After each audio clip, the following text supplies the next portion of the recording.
So hi welcome back to the channel. So ఏంటంటే already unit 1 నుంచి మనం important questions discuss చేసుకున్నాం కదా! ఆల్రెడీ మన యూట్యూబ్ ఛానల్ కూడా పోస్ట్ చేసేసిన. సో చూడకపోతే ఫస్ట్ యూనిట్ కంప్లీట్ చేయండి. ఆ కంప్లీట్ చేసిన తర్వాత సెకండ్ యూనిట్‌కి రండి. ఓకేనా? సో ఈ వీడియోలో మనము important questions and most repeated questions of second unit. ఓకేనా? సెకండ్ యూనిట్ నుంచి ఈజీ టాపిక్స్ మంచిగా సెలెక్ట్ చేసిన. అవి మోస్ట్ ఇంపార్టెంట్ అన్నమాట ఎగ్జామ్‌కి కూడా. సో వీడియో స్కిప్ చేయకుండా వినండి. లైక్ రివిజన్ చేసుకున్నప్పుడు మంచిగా అర్థమైతది మీకు. ఓకేనా? సో రివిజన్ చేసుకునేటప్పుడు నేను చెప్పిన పాయింట్స్ అనేటివి మంచిగా గుర్తుంటాయి. ఎట్లా చదవాలి ఏంది అని చెప్పేసి మంచిగా అర్థమవుతది. ఓకేనా? సో ఫస్ట్ ఆఫ్ ఆల్ ఏంటంటే మన ఛానెల్‌ని సబ్స్క్రైబ్ చేసుకోకపోతే ఫస్ట్ అయితే సబ్స్క్రైబ్ చేసుకోండి. ఓకేనా? ఇంపార్టెంట్ నోటిఫికేషన్స్ అనేటివి మిస్ అవ్వరు. ఓకే. సో ఫస్ట్ క్వెషన్ చూద్దాం. ఫస్ట్ క్వెషన్ ఏంటి ఇక్కడ? What is contract of agency? What are the essentials features of a valid contract of agency? What is sale of goods act? Distinguish between the sale and agreement to sale. So మనకి ఏం అడుగుతున్నారు మనకు? Contract of agency అంటే ఏంటి? దానికి కావాల్సిన important features ఏంటి? అలాగే సేల్ ఆఫ్ గూడ్స్ యాక్ట్ అంటే ఏంటి? అలాగే సేల్‌కి, అగ్రీమెంట్ టు సేల్‌కి డిఫరెన్స్ ఏంటి అని చెప్పేసి అడుగుతున్నారు. ఓకేనా? సో ఫస్ట్ ఆఫ్ ఆల్ వచ్చేసి మనం డెఫినిషన్ చూద్దాం. డెఫినిషన్ ఇక్కడ contract of agency is a contract in which person agent acts on behalf of another person principal to create legal relations with third parties. అంటే ఏంటి ఇక్కడ? ఇక్కడ కాంట్రాక్ట్ ఆఫ్ ఏజెన్సీ అంటే ఒక పర్సన్ ఏజెంట్ ఇంకో person అయిన principal తరపున work చేసి థర్డ్ పార్టీతో లీగల్ రిలేషన్‌షిప్ అనేది క్రియేట్ చేసే కాంట్రాక్ట్ అన్నమాట. దీన్నేమంటారు? కాంట్రాక్ట్ ఆఫ్ ఏజెన్సీ అని చెప్పేసి అంటారు. ఓకేనా? సో ఇక్కడ ఎసెన్షియల్స్ ఆఫ్ ఏ కాంట్రాక్ట్ చూద్దాం. Essentials of contract of agency చూసుకుంటే ఇక్కడ ఫస్ట్ వన్ వచ్చేసి principal and agent. Principal and agent అంటే ఏంటి ఇక్కడ? ముందుగా ఏజెన్సీ కాంట్రాక్ట్‌లో ఇద్దరు పర్సన్స్ ఉంటారు. ఓకేనా? సో ఫస్ట్ ఆఫ్ ఆల్ వచ్చేసి ఏజెన్సీ కాంట్రాక్ట్‌లో ఇద్దరు పర్సన్స్ ఉంటారు. ఇద్దరు పర్సన్‌లో ఒకళ్ళు ప్రిన్సిపల్, ఇంకొకళ్ళు ఏజెంట్. సో 2 పార్టీస్ లా ప్రకారం ఎలిజిబుల్‌గా ఉండాలి. ఏంటి ఇక్కడ? ఈ ఇద్దరు పర్సన్స్ లా ప్రకారం ఎలిజిబుల్‌గా ఉండాలన్నమాట. ఓకేనా? నెక్స్ట్ ఏంటి? అగ్రీమెంట్. అగ్రీమెంట్ అంటే ఏంటి ఇక్కడ? అలాగే ప్రిన్సిపల్ అండ్ ఏజెంట్స్ ఇద్దరు మ్యూచువల్ కన్సెంట్‌తో అగ్రీ అవ్వాలి. ఏంటి ఇక్కడ? మ్యూచువల్ కన్సెంట్‌తో అగ్రీ అవ్వాలి. అగ్రీమెంట్ లీగల్‌గా ఉండాలి. లీగల్‌గా ఉండాలంట అగ్రీమెంట్. రైట్స్ అండ్ రెస్పాన్సిబిలిటీస్ క్లియర్‌గా ఉండాలి. సో రైట్స్ అండ్ రెస్పాన్సిబిలిటీస్ కూడా క్లియర్‌గా ఉండాలి. ఊరికే అల్లటప్ప ఉండకూడదు. అట్లా. నెక్స్ట్ ఏంటి? కాంపిటెన్సీ. కాంపిటెన్సీ అంటే ఏంటి ఇక్కడ? సో కాంపిటెన్సీ అంటే ఇక్కడ ఏంటంటే ప్రిన్సిపల్ మేజర్ అయ్యి అంటే ప్రిన్సిపల్ వచ్చేసి మేజర్ ఉన్న తర్వాత సౌండ్ మైండ్‌తో ఉండాలి. సౌండ్ మైండ్‌తో ఉండాలన్నమాట. మేజర్ ఒకటే సరిపోదు ఇక్కడ. సౌండ్ మైండ్ కూడా కావాలి. సో ఏజెంట్ మాత్రం ఎవరైనా అవ్వచ్చు. సో ఏజెంట్ వచ్చేసి అక్కడ సౌండ్ మైండ్ లేకున్నా గాని సరిపోతదన్నమాట. అట్లా. నెక్స్ట్ ఏంటి? Lawful object. లాఫుల్ ఆబ్జెక్ట్ అంటే ఏంటి ఇక్కడ? ఏజెన్సీ పర్పస్ లీగల్ ఉండాలంట. అలాగే ఇల్లీగల్ వర్క్స్ కోసము ఏజెన్సీ క్రియేట్ చేయకూడదంట. ఏంటంటే ఏజెన్సీ అనేది క్రియేట్ చేయకూడదట ఇల్లీగల్ పర్పస్‌కి. ఓన్లీ లీగల్ పర్పస్‌కి యూజ్ చేయాలి. నెక్స్ట్ వచ్చేసి ఏంటి? కన్సిడరేషన్. కన్సిడరేషన్ అంటే ఏంటి ఇక్కడ? ఇంకొక ఇంపార్టెంట్ పాయింట్ అన్నమాట ఇది. ఓకేనా? ఏజెన్సీ కాంట్రాక్ట్‌కి కన్సిడరేషన్ కంపల్సరీ కాదంట. కన్సిడరేషన్ వచ్చేసి కంపల్సరీ కాదంట. సో ఇక్కడ మ్యూచువల్ కన్సెంట్ ఉంటే సరిపోతదన్నమాట. ఏంటి ఇక్కడ? ఇద్దరికి మ్యూచువల్ కన్సెంట్ ఉంటే సరిపోతది. ఇక్కడ కన్సిడరేషన్ అనేది అవసరం లేదంట. అట్లా. నెక్స్ట్ ఇక్కడ features of contract of agency చూద్దాం. ఏంటి ఇక్కడ? ఫస్ట్ వన్ వచ్చేసి రిప్రజెంటేటివ్ కెపాసిటీ. అంటే ఏంటి ఇక్కడ? ఏజెంట్ ప్రిన్సిపల్ తరపున వర్క్ చేస్తాడు. ఏజెంట్ చేసే వర్క్ ప్రిన్సిపల్ మీద ఎఫెక్ట్ చూపిస్తది. అట్లా. నెక్స్ట్ ఏంటి? ఫిడ్యూషియరీ రిలేషన్‌షిప్. ఇక్కడ ఫిడ్యూషియరీ రిలేషన్‌షిప్ అంటే ఏంటి ఇక్కడ? ఏజెంట్ హానెస్ట్‌గా వర్క్ చేయాలి. ఏజెంట్ వచ్చేసి హానెస్ట్‌గా వర్క్ చేయాలి. ప్రిన్సిపల్ ఇన్ఫర్మేషన్‌ని కాన్ఫిడెన్షియల్‌గా మెయింటైన్ చేయాలి. సో ప్రిన్సిపల్ వచ్చేసి ఇన్ఫర్మేషన్‌ని కాన్ఫిడెన్షియల్‌గా మెయింటైన్ చేయాలి. ఆళ్ళకి ఈళ్ళకి చెప్పకూడదు. అట్లా. నెక్స్ట్ ఏంటి? Delegation of authority. Delegation of authority అంటే ఏంటి ఇక్కడ? ప్రిన్సిపల్ ఏజెంట్‌కి ప్రిన్సిపల్ ఏజెంట్‌కి అథారిటీ ఇస్తాడన్నమాట. ఏజెంట్‌కి అథారిటీ ఇస్తాడు. ఆ అథారిటీ లిమిటెడ్‌గా లేదా జనరల్‌గా ఉండొచ్చన్నమాట. సో లిమిటెడ్‌గాను ఉండొచ్చు, జనరల్‌గాను ఉండొచ్చన్నమాట. మొత్తం ఇచ్చాడు. ఓకేనా? అట్లా. నెక్స్ట్ ఏంటి? Legal relationship. లీగల్ రిలేషన్‌షిప్ అంటే ఏంటి ఇక్కడ? సో థర్డ్ పార్టీ ఏజెంట్‌తో డీల్ చేస్తుంది. ఏంటి? థర్డ్ పార్టీ వచ్చేసి ఏజెంట్‌తో డీల్ చేస్తుంది. సో కానీ లీగల్ ఎఫెక్ట్ అనేది ప్రిన్సిపల్ మీద ఉంటుందన్నమాట. సో ఏమైనా గాని ఇక్కడ ప్రిన్సిపల్ పైకే వస్తదన్నమాట. అక్కడ. ఏజెంట్ ఏం చేసినా గాని ప్రిన్సిపల్ పైకే వస్తదన్నమాట. అట్లా. సో ఏంటి ఇక్కడ థర్డ్ పార్టీ వచ్చేసి ఏజెంట్‌తోని డీల్ చేస్తది. కానీ లీగల్ ఎఫెక్ట్ వచ్చేసి ఎవరి మీద పడతది? ప్రిన్సిపల్ మీద పడతది. అట్లా. నెక్స్ట్ వచ్చేసి ఏంటి? Sale of goods act. Sale of goods act అంటే ఏంటి ఇక్కడ? చూడండి definition. The sale of goods act 1930 governs the sale and purchase of a movable goods between buyers and sellers. అంటే ఏంటి ఇక్కడ? సేల్ ఆఫ్ గూడ్స్ యాక్ట్ 1930 అంటే movable goods sales and పర్చేస్‌ని control చేసే లా అన్నమాట. ఇక్కడ మూవబుల్ గూడ్స్ ఉంటాయి కదా! Sales and purchase. వాటిని కంట్రోల్ చేస్తాయన్నమాట. ఓకేనా? సో, దీన్ని లా అని చెప్పేసి అంటారు. ఒక లా అన్నమాట ఇది. సేల్ ఆఫ్ గూడ్స్ లా అని చెప్పేసి. ఓకేనా? సో, నెక్స్ట్ ఏంటి? ఇది బయర్ అండ్ సెల్లర్ రైట్స్‌ని ప్రొటెక్ట్ చేస్తదంట. సేల్ ట్రాన్సాక్షన్స్‌ని ప్రాపర్‌గా రెగ్యులేట్ చేస్తది. సేల్ ట్రాన్సాక్షన్స్ ఉంటాయి కదా! వాటిని ప్రాపర్‌గా రెగ్యులేట్ చేస్తదన్నమాట. అట్లా. నెక్స్ట్ వచ్చేసి difference between the sale and agreement to sale. So, ఇక్కడ చూడండి, సేల్ వచ్చేసి సేల్‌లో ఓనర్‌షిప్ అనేది ఇమ్మీడియేట్‌గా బయర్‌కి ట్రాన్స్‌ఫర్ అవుతుంది. రిస్క్ కూడా బయర్‌కి ట్రాన్స్‌ఫర్ అవుతుంది. ఇది ఎగ్జిక్యూటెడ్ కాంట్రాక్ట్ అన్నమాట. ఇది ఎగ్జిక్యూటెడ్ కాంట్రాక్ట్. సో, నెక్స్ట్ వచ్చేసి ఏంటి? Agreement to sale. So, agreement to సేల్‌లో ఓనర్‌షిప్ అనేది ఫ్యూచర్‌లో ట్రాన్స్‌ఫర్ అవుతుంది. అప్పటి వరకు సెల్లర్ ఓనర్‌గా ఉంటాడు. అట్లా. రిస్క్ సెల్లర్ దగ్గరే ఉంటుంది. ఇది ఎగ్జిక్యూటరీ కాంట్రాక్ట్. అట్లా. సెకండ్ క్వెషన్ చూసుకుందాం ఇప్పుడు. సెకండ్ క్వెషన్ ఏంటి? Define contract of indemnity and contract of guarantee distinguish between them. Distinguish between them. So, ఇక్కడ క్వెషన్‌లో మనల్ని ఏమడుగుతున్నాడు? కాంట్రాక్ట్ ఆఫ్ ఇండెమ్నిటీ అంటే ఏంటి? అలాగే కాంట్రాక్ట్ ఆఫ్ గ్యారంటీ అంటే ఏంటి? అలాగే ఈ 2 కాంట్రాక్ట్స్ మధ్య డిఫరెన్స్ ఏంటి అని చెప్పేసి అడుగుతున్నాడు. ఓకేనా? ఫస్ట్ ఆఫ్ ఆల్ వచ్చేసి డెఫినిషన్ చూద్దాం. డెఫినిషన్ ఏంటి ఇక్కడ? కాంట్రాక్ట్ ఆఫ్ ఇండెమ్నిటీది. Okay. A contract of indemnity is a contract where one party promises to compensate another for any loss suffered. A contract of guarantee is a contract where one person promises to perform or discharge the liability of another person in case of default. అంటే ఏంటి ఇక్కడ చూద్దాం. So, contract of indemnity అంటే ఒక person ఇంకొక పర్సన్‌కి ఫ్యూచర్‌లో loss వస్తే ఆ లాస్‌ని కంపెన్సేట్ చేస్తాడనమాట. కంపెన్సేట్ చేస్తారు. సో, అని ప్రామిస్ అని చెప్పేసి చెప్తాడనమాట. ఓకేనా? సో, ఇక్కడ కాంట్రాక్ట్ ఆఫ్ ఇండెమ్నిటీ అంటే ఒక పర్సన్ ఇంకొక పర్సన్‌కి ఫ్యూచర్‌లో లాస్ వస్తే ఆ లాస్‌ని కంపెన్సేట్ చేస్తాను అని ప్రామిస్ చేయడం. అట్లా. నెక్స్ట్ ఏంటి ఇక్కడ కాంట్రాక్ట్ ఆఫ్ గ్యారంటీ అంటే? సో, ఇక్కడ కాంట్రాక్ట్ ఆఫ్ గ్యారంటీ అంటే ఒక పర్సన్ ఇంకొక పర్సన్ పేమెంట్ లేదా రెస్పాన్సిబిలిటీ కంప్లీట్ చేయకపోతే నేను కంప్లీట్ చేస్తాను అని చెప్పేసి ప్రామిస్ చేయడం. అట్లా. సో, ఇప్పుడు కాంట్రాక్ట్ ఆఫ్ గ్యారంటీ అంటే ఏంటి ఇక్కడ? ఇప్పుడు మీరు ఫ్రెండ్స్ అందరూ కలిసి చాయ్‌కి పోతారు. లైక్ టీ షాప్‌కి పోతారు. అప్పుడు ఏం చేస్తారు? నేను బిల్ పే చేస్తా అని చెప్పేసి అంటారు. కూసోంగానే అరె! ఇయాల బిల్ పే చేస్తారా అని చెప్పేసి అంటాడు. అట్లా. సో, లాస్ట్‌కి ఏం చేస్తాడు? మీరు కట్టకండ్రా అంటే నేనే కడతా అని చెప్పేసి కట్టేస్తాడు. అది కాంట్రాక్ట్ ఆఫ్ గ్యారంటీ. ఇక్కడ చూడండి. ఇంకో పర్సన్ పేమెంట్ లేదా రెస్పాన్సిబిలిటీ కంప్లీట్ చేయకపోతే నేను కంప్లీట్ చేస్తాను అని చెప్పేసి ప్రామిస్ చేయడం. అట్లా. నెక్స్ట్ ఏంటి? Contract of indemnity. Contract of ఇండెమ్నిటీలో చూద్దాం ఫీచర్స్ ఏమున్నాయో. So, 2 parties. సో, ముందుగా ఇండెమ్నిటీలో కాంట్రాక్ట్‌లో 2 పార్టీస్ ఉంటారు. అట్లా. 2 పార్టీస్ వచ్చేసి ఉంటారనమాట. సో, ఒకరు ఇండెమ్నిఫైయర్, ఇంకొకళ్ళొచ్చేసి ఇండెమ్నిటీ హోల్డర్ అనమాట. ఓకేనా? నెక్స్ట్ ఏంటి? Compensation for loss.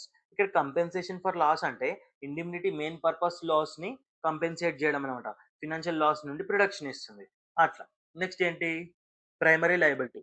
సో, ఇక్కడ ప్రైమరీ లయబిలిటీ అంటే ఇండెమ్నిఫైయర్‌కి డైరెక్ట్ రెస్పాన్సిబిలిటీ ఉంటదనమాట. థర్డ్ పర్సన్ ఇన్వాల్వ్‌మెంట్ అనేది ఉండదు. థర్డ్ పర్సన్ ఇన్వాల్వ్‌మెంట్ అనేది ఉండదు. సో, ఇక్కడ పర్పస్ ఏంటి? పర్పస్ చూసుకుందాం. పర్పస్ వచ్చేసి ఇండెమ్నిటీ కాంట్రాక్ట్ ఫ్యూచర్‌లో లాస్ నుండి ప్రొటెక్షన్ ఇవ్వడానికి యూజ్ అవుతుంది. సో, ఫినాన్షియల్ రిస్క్‌ని రెడ్యూస్ చేస్తుంది. అట్లా. నెక్స్ట్ ఏంటి? Contract of guarantee.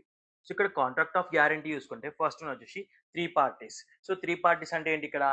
గ్యారంటీ కాంట్రాక్ట్‌లో ముగ్గురు పర్సన్స్ ఉంటారనమాట. ఒకటొచ్చేసి క్రెడిటార్, డెటార్ అండ్ ష్యూరిటీ. ఈళ్ళు ముగ్గురు పర్సన్స్ ఉంటారు. నెక్స్ట్ ఏంటి? Secondary liability. So, secondary liability అంటే ఏంటి ఇక్కడ? సెకండరీ లయబిలిటీ అంటే ముందుగా ప్రిన్సిపల్ డెటార్ రెస్పాన్సిబిలిటీ కంప్లీట్ చేయాలి.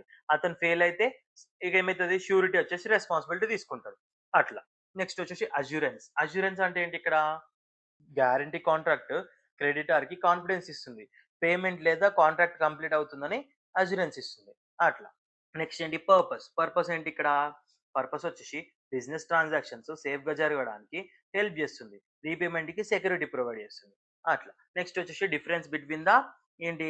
Indemnity and guarantee. So, indemnity and గ్యారంటీకి డిఫరెన్స్ చూసుకుంటే ఫస్ట్ వచ్చేసి కాంట్రాక్ట్ ఆఫ్ ఇండెమ్నిటీ. సో, ఇక్కడ కాంట్రాక్ట్ ఆఫ్ ఇండెమ్నిటీలో 2 పార్టీస్ ఉంటారు. డైరెక్ట్ రెస్పాన్సిబిలిటీ ఉంటుంది. లాస్‌ని కంపెన్సేట్ చేయడానికి యూజ్ చేస్తారు. అట్లా. నెక్స్ట్ వచ్చేసి ఏంటి? Contract of guarantee. So, contract of గ్యారంటీలో ముగ్గురు పార్టీస్ ఉంటారు. ష్యూరిటీ రెస్పాన్సిబిలిటీ ఉంటది. ప్రిన్సిపల్ డెటర్ ఫెయిల్ అయినా తర్వాత స్టార్ట్ అవుతుంది. అట్లా. ఇది డిఫాల్ట్ జరిగిన ఎప్పుడు ప్రొటెక్షన్ ఇస్తుంది. అట్లా. నెక్స్ట్ క్వెషన్ వచ్చేసి ఏంటి? నెక్స్ట్ క్వెషన్ చూసుకుంటే define negotiable instrument. What are the different types of negotiable instruments? Explain the characteristics of various types of negotiable instruments. So, ఈ క్వెషన్ వచ్చేసి మీకు అందరికీ ఆన్సర్ తెలుసు. బట్ ఈ క్వెషన్‌కి ఏం రాయాలో మీకు గుర్తుకు రాదు. ఎందుకంటే ఇక్కడ నెగోషియబుల్ ఇన్‌స్ట్రుమెంట్స్ అంటే మీకు తెలది. ఆ వర్డ్ తెలదు కాబట్టి ఆన్సర్ అయితే మీకు తెలిసే ఉంటది ముందే. చూడండి ఇక్కడ. చూడండి. ఫస్ట్ ఆఫ్ ఆల్ వచ్చేసి డెఫినిషన్ చూద్దాం. డెఫినిషన్ ఏంటి ఇక్కడ?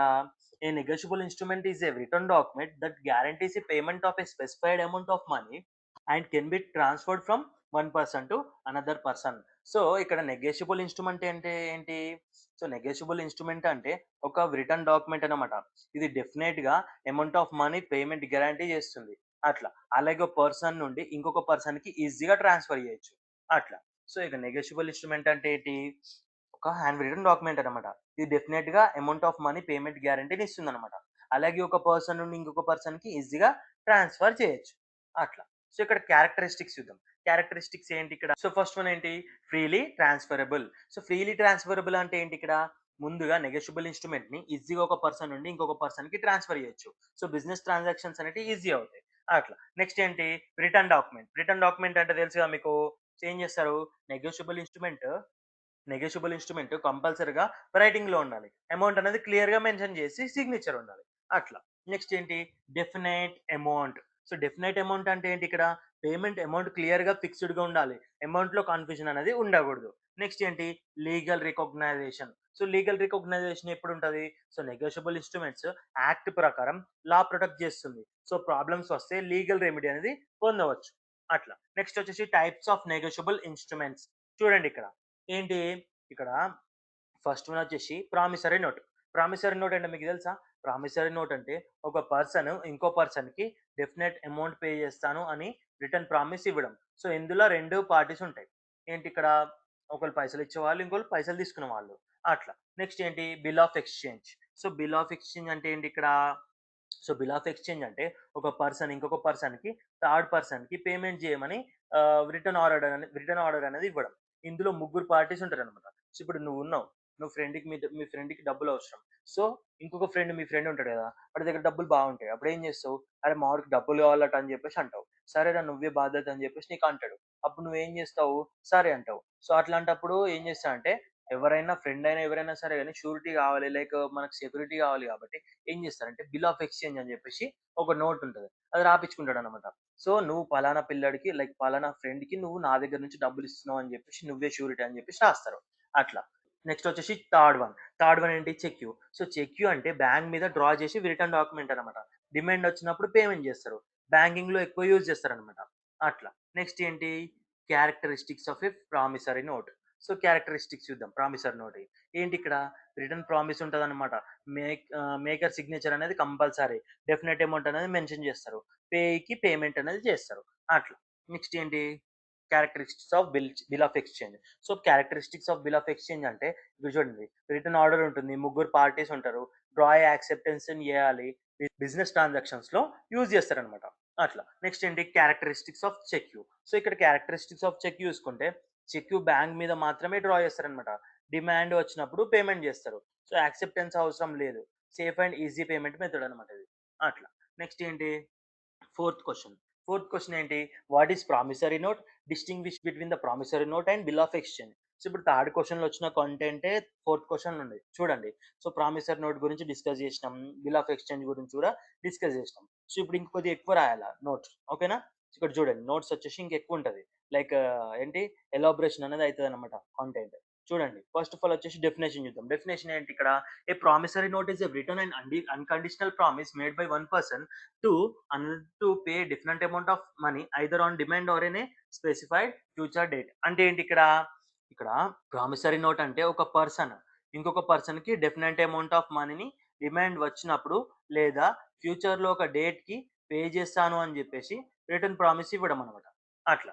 సో, ఇక్కడ చూడండి next features of promissory note చూద్దాం. So, features of promissory note చూసుకుంటే ఫస్ట్ వన్ వచ్చేసి written document. So, first one వచ్చేసి రిటర్న్ డాక్యుమెంట్ తెలుసు మీకు. నెక్స్ట్ ఏంటి? Unconditional promise. అలాగే పేమెంట్ జేస్తాను అనే ప్రామిస్ క్లియర్‌గా ఉండాలన్నమాట. ఓకేనా? ఎలాంటి కండిషన్స్ అనేటివి ఉండకూడదు.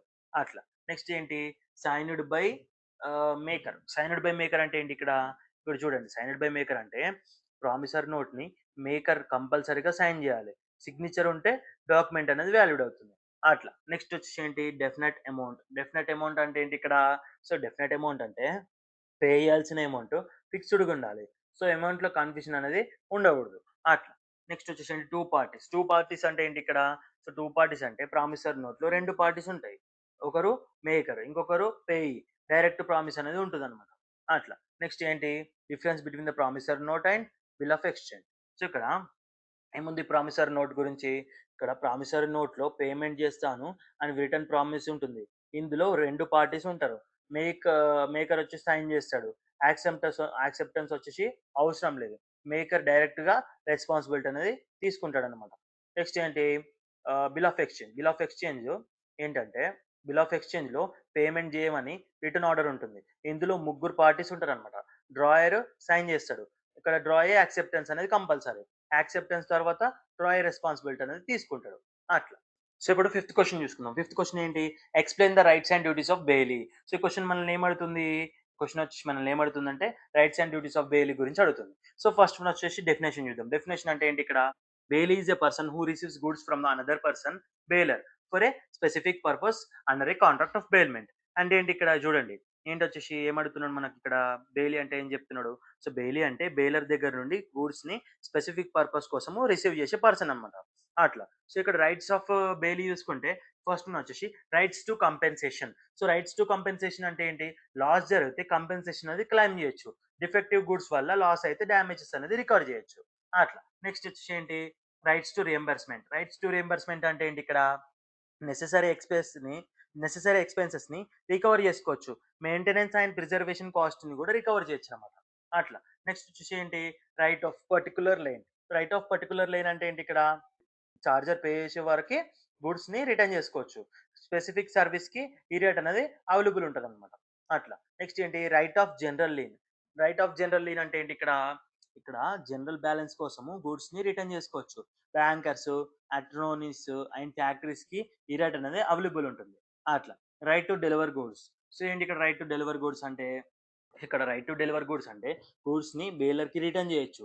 రైట్‌ఫుల్ ఓనర్‌కి రిటర్న్ అనేది చేసిన తర్వాత లయబిలిటీ అనేది అవుతుంది. అట్లా. నెక్స్ట్ ఏంటి? Duties of Bailey. Duties of Bailey చూసుకుంటే ఫస్ట్ వన్ వచ్చేసి టేక్ రీజనబుల్ కేర్. సో, ఇక్కడ గూడ్స్‌ని సేఫ్‌గా ప్రొటెక్ట్ చేయాలి. డ్యామేజ్ ఆర్ లాస్ అనేది రాకుండా కేర్‌ఫుల్‌గా హ్యాండిల్ చేయాలి. నెక్స్ట్ ఏంటి? Use Google properly. నెక్స్ట్ వచ్చేసి ఏంటి? సెకండ్ వన్ వచ్చేసి యూజ్ గూడ్స్ ప్రాపర్‌లీ. అంటే ఏంటి ఇక్కడ? అగ్రీడ్ పర్పస్ కోసం మాత్రమే గూడ్స్ అనేది యూజ్ చేయాలి.